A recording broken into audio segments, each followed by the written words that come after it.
સલામત રીતે સ્વદેશ પરત લેવાય. નમસ્કાર, સ્વાગત છે આપનું આરબી ન્યૂઝના ટોપ 10 સમાચારમાં. હું અશ્વિન રાઠોડ.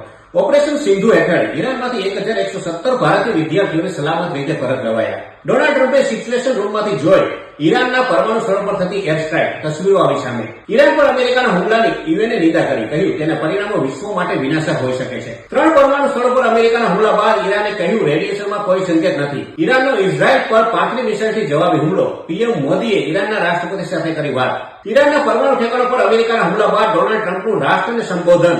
કા ઈરાનમાં શાંતિ તપાસે અથવા વિનાશ થશે. નોબેલ શાંતિ પુરસ્કાર માટે ટ્રમ્પનું નામ મોકલનાર પાકિસ્તાને ઈરાન પર અમેરિકાના હુમલાની નિંદા કરી. બ્રાઝિલમાં હોટ એર બલૂન ક્રેશ થતા 8 લોકોના ઘટના સ્થળે મોત. ઘટના કેમેરામાં કેદ. 1 જુલાઈથી આધાર વેરિફિકેશન વગર બુક નહીં થાય તત્કાલ ટ્રેન ટિકિટ. ભારત પાકિસ્તાન સાથે સિંધુ જળ સંધિ ક્યારેય પુનઃ સ્થાપિત કરશે નહીં તેવું કેન્દ્રીય ગૃહમંત્રી અમિત શાહનું નિવેદન. બિહારના સીતામઢીમાં કેવું બનશે ભવ્ય જાનકી મંદિર, સીએમ નીતિશ કુમારે ડિઝાઇન શેર કરી. તો આજના ટોપ 10 ન્યૂઝ અને હું હતો આપની સાથે અશ્વિન રાઠોડ.